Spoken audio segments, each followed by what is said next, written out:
வணக்கம் மக்களே. இப்போ தமிழ்நாடு சட்டமன்றத்தில் நிதியமைச்சர் திரு தங்கம் தென்னரசு பட்ஜெட் தாக்கல் பண்ணியிருக்காரு. இது யாருக்கு நல்லது யார் கெட்டதுங்கிற மாதிரி பார்ப்போம் வாங்க. வெல்கம் டு த விட்டில் கவர்மெண்ட் வெரி விட்டில் கோ ஆயிஷ் ஸ்டார்ட். ஃபர்ஸ்ட் இதனுடைய கிரப்ஸ் கொஞ்சம் பார்ப்போம். அதாவது இந்த இன்டரிம் பட்ஜெட்டில் வந்து 4,66,542 கோடி வந்து பட்ஜெட் போட்டிருக்காங்க. இந்த பட்ஜெட் போக வந்து நம்ம ஆல்ரெடி கடன் வாங்கியிருப்போம்ல, அது கொஞ்சம் லோன் கட்டணும். அது வந்து 60,000 கோடி வந்து நம்ம லோன் கட்டணும். ஸோ இதை கூட்டி பார்த்தா வந்து கிட்டத்தட்ட 5,20,000 கோடி வந்து நமக்கு தேவைப்படும். ஆனால் நம்மளோட வருவாய் என்னன்னா 3,44,575 கோடி தான் வந்து நம்மளோட வருவாய்.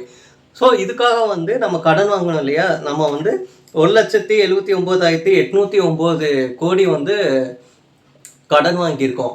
ஸோ வந்து நம்ம ஏற்கனவே கடனும் வாங்கியிருப்போம், இப்போவும் கடன் வாங்குகிறோம். மொத்தம் தமிழ்நாடோட கடன் என்னன்னு பார்த்தோன்னா 10,71,770 கோடி வந்து கடன் இருக்குது. இது வந்து சராசரியாக தமிழ்நாட்டில் இருக்க ஒவ்வொருத்தருக்கு எவ்வளோன்னா 1.27 lakhs வந்து ஒவ்வொருத்தர் தலையிலையும் வந்து கடன் மாதிரி தான் இருக்கும். ஸோ இதுதான் வந்து கரெக்ட். ஸோ நம்ம இவ்வளோ ஸ்பெண்ட் பண்ணியிருக்காங்க பட்ஜெட்டில் பார்த்தோம்னா, இது ரொம்ப அதிகமாக வந்து எஜுகேஷன் தான் வந்து ஸ்பெண்ட் பண்ணியிருக்காங்க. கிட்டத்தட்ட 48,500 கோடி வந்து எஜுகேஷனுக்காகவும் மேல்நிலை கல்விக்காக 8,500 கோடியும் வந்து ஸ்பெண்ட் பண்ணியிருக்காங்க. நம்மகிட்ட ஏற்கனவே இருக்குல்ல புதுமை பெண் திட்டம், தமிழ் புதல்வன் திட்டம்ட்டு. இந்த புதுமை பெண் திட்டத்தில் அடுத்து வரக்கூடிய கிட்டத்தட்ட 6.25 லட்சம் பெண்களுக்கு உதவுற மாதிரியும், தமிழ் புதல்வன் திட்டத்தில் 5.4 lakhs பாய்ஸ்க்கு உதவுற மாதிரியும் போட்டிருக்காங்க. அது மட்டும் இல்லாமல் முதல்வரோட காலை உணவு திட்டத்தில் அடுத்து வந்து கிட்டத்தட்ட 19,34,000 பேருக்கு வந்து உதவுற மாதிரி போட்டிருக்காங்க.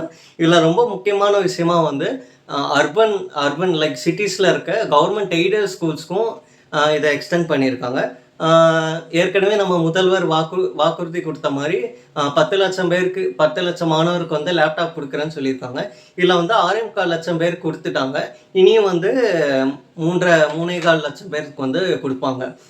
இதுதான் வந்து எஜுகேஷனில். இன்னும் சில ஸ்பெசிஃபிக்கான எஜுகேஷனில் கொடுத்துருக்காங்க. அண்ணா யூனிவர்சிட்டியே ப்ரீமியர் இன்ஸ்டியூட் லைக் இந்த ஐஐடிஸ்லாம் சொல்லுவாங்கள்ல, ஐஐடிஸ்லாம் ரொம்ப பெரிய இன்ஸ்டியூட், அந்த அளவுக்கு அந்த ஸ்டாண்டர்டை இன்க்ரீஸ் பண்ணுன்ட்டு அது கிட்டத்தட்ட 1,350 கோடி வந்து அலோகேட் பண்ணியிருக்காங்க.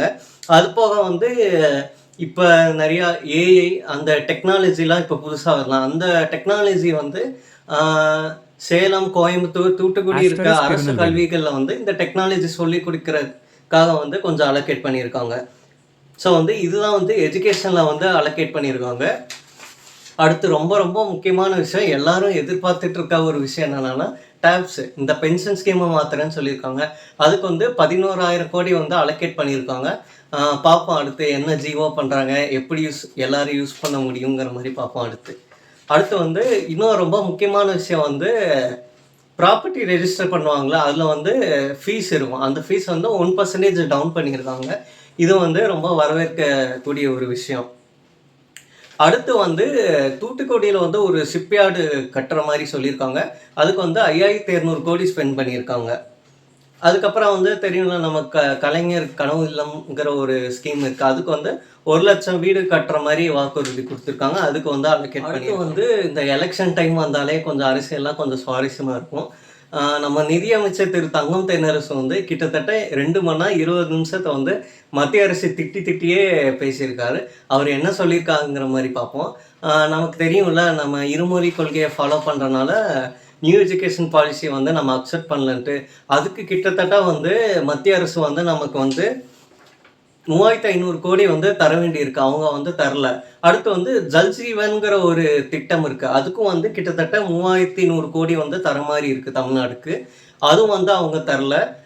மத்திய அரசு போட்ட பட்ஜெட் வந்து காலி ஆயிடுச்சு. இனி வந்து வாட்டர் வந்து ஸ்டேட் லிஸ்டடான, அதனால வந்து மாநிலமே ஸ்பெண்ட் பண்ணுங்கன்னு சொல்லிட்டாங்க.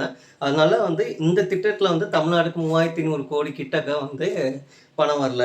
அடுத்து வந்து ஃபினான்ஸ் கமிஷன் வந்து நமக்கு வந்து ஸ்டேட்டுக்கு ஃபண்டு கொடுப்பாங்க. அவங்க வந்து 2,200 கோடி வந்து தரவே இல்லை.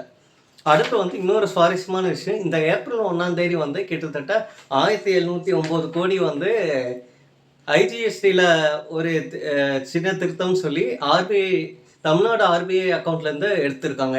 இது வந்து இவர் இம்பார்ட்டன்ட் பண்ணி பேசியிருக்காரு. ஸோ வந்து இதெல்லாம் கூட்டி கழிச்சு பார்த்தாலே வந்து ஒரு தொகை வரும். அது இல்லாமல் வந்து இந்த பேரிடர் காலத்துலலாம் நிறையா தமிழ்நாடு கவர்மெண்ட் வந்து ரெக்வெஸ்ட் பண்ணியிருப்பாங்க மத்திய அரசுகிட்ட. கிட்டத்தட்ட 50,000 கோடி வந்து இதுவரைக்கும் ரெக்வெஸ்ட் பண்ணியிருக்காங்க. ஆனா வந்து கிட்டத்தட்ட வந்து 1,700 கோடி தான் குடுத்துருக்காங்க. கேட்டதுல வந்து 2% தான் வந்து குடுத்துருக்காங்க. இது போக மட்டும் இல்லாம சென்னை மெட்ரோல வந்து தமிழ்நாடு அரசு 9,500 கோடி வந்து ஸ்பெண்ட் பண்ணியிருக்காங்க. இதுல வந்து மத்திய அரசு வந்து போதுமான நிதி குடுக்கலன்னு சொல்லியிருக்காங்க. ஸோ வந்து இவ்வளோ 1000 கோடி வந்து மத்திய அரசு தமிழ்நாடு அரசுக்கு வந்து தர வேண்டிய நிலை இருக்குது. இவங்க இது தராதனால தான் தமிழ்நாட்டில் வந்து நிதி பற்றாக்குறை இருக்குது. இதனால தான் வந்து தமிழ்நாடு மேலே மேலே கடன் வாங்க வந்து தள்ளப்படுறாங்க. இதுக்கு வந்து எல்லாமே வந்து மத்திய அரசு தான் காரணம்னு சொல்லி கிட்டத்தட்ட 2 மணி நேரம் 20 நிமிஷம் சட்டமன்றத்தில் நிதியமைச்சர் திரு தங்கம் தென்னரசு வந்து பேசியிருக்காரு. இதை பற்றி நீங்கள் என்ன நினைக்கிறீங்கன்னு கமெண்ட் பண்ணுறீங்க. இந்த பட்ஜெட்டில் வந்து உங்களுக்கு என்ன விஷயம் பிடிச்சிருக்குங்கிற மாதிரி கமெண்ட் பண்ணுங்கள். இந்த விஷயம் நான் சொல்கிறதெல்லாம் பிடிச்சிருந்தா சேனல் சப்ஸ்கிரைப் பண்ணுங்கள்.